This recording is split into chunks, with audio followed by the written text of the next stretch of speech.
Une fois votre graphique créé, vous avez la possibilité de choisir quelles informations vous souhaitez y afficher.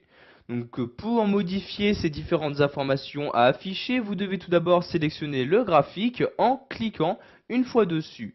Après avoir cliqué dessus, vous pourrez voir apparaître dans le ruban Office 2010 trois nouveaux onglets. Nous allons dans cette vidéo formation nous intéresser à l'onglet Dispositions.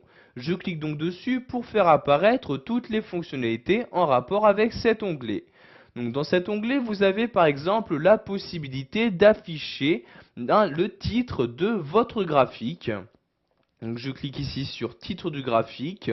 Donc vous voyez par défaut aucun titre n'a été ajouté à votre graphique. Vous pouvez choisir de l'insérer donc soit au-dessus de votre graphique, soit l'insérer donc centré et superposé par rapport à votre graphique. Donc ici nous allons l'insérer au-dessus. Je clique donc ici sur au-dessus du graphique comme ceci.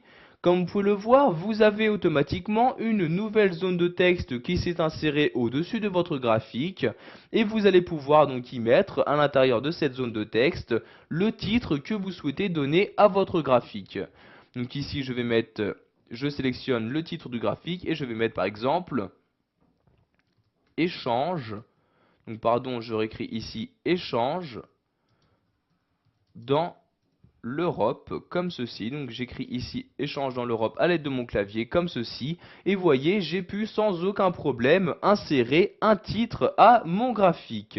De cette même manière, je peux ajouter des titres à mes axes, donc l'axe des abscisses et des ordonnées, en cliquant ici sur titre des axes. Donc je choisis tout d'abord l'axe, donc ici je vais prendre l'axe des abscisses, donc ici axe horizontal principal, et je choisis donc titre en dessous de l'axe comme ceci, et ici je vais pouvoir donc préciser donc de quelle abscisse il s'agit. Donc ici je sélectionne titre de l'axe et je vais mettre ici donc PI comme ceci. Donc vous pouvez faire de même pour l'axe des ordonnées en choisissant aussi titre des axes, titre de l'axe vertical, et vous choisissez donc comment, donc de quelle manière vous souhaitez l'insérer. Vous avez également la possibilité d'insérer une légende. Donc légende, comme vous avez pu vous en rendre compte, qui a été ajoutée par défaut. Donc si vous le souhaitez, vous pouvez modifier sa position en cliquant ici sur légende. Vous avez par exemple la possibilité de l'afficher à gauche du graphique, en bas du graphique, etc. Donc ici pour la désactiver par exemple, je clique ici sur aucun et comme vous pouvez le voir, la légende vient juste de disparaître.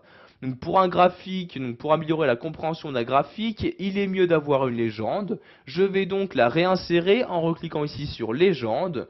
Je vais par exemple ici la remettre à droite, donc afficher la légende à droite, je clique ici et la légende vient de réapparaître juste à droite de mon graphique. Vous avez également la possibilité d'ajouter directement sur votre graphique les étiquettes des différentes données, donc pour avoir une valeur précise de chacune donc, de ces données.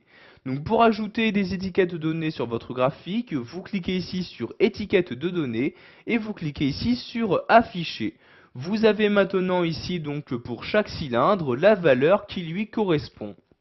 Vous pouvez également choisir de faire apparaître toujours ici donc dans la zone de texte donc, du graphique le tableau qui a été utilisé. Donc je clique ici sur table de données et je choisis donc ici afficher la table de données et comme vous pouvez le voir juste en dessous du graphique, vous avez maintenant donc le tableau de données qui apparaît. Pour le masquer, vous recliquez ici sur table de données et vous cliquez ici sur aucun comme ceci. Maintenant, nous allons nous intéresser aux axes. Sachez que vous avez la possibilité d'afficher ou de masquer les différents axes et quadrillages à utiliser. Donc par exemple ici je clique sur quadrillage, donc soit quadrillage horizontal ou vertical. Je vais par exemple ici ajouter un quadrillage vertical. Je clique donc ici sur quadrillage vertical principal et je choisis donc ici soit d'afficher en tant que quadrillage principal, secondaire ou les deux. Donc ici je vais afficher quadrillage secondaire comme ceci.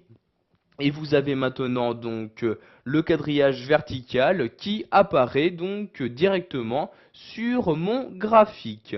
Pour finir, nous allons voir qu'il est possible d'insérer une nouvelle zone de texte à l'intérieur même de votre graphique. pour y afficher donc l'information que vous souhaitez, donc par exemple une source, etc. Donc pour insérer une nouvelle zone de texte, je clique ici sur insertion, puis ici zone de texte.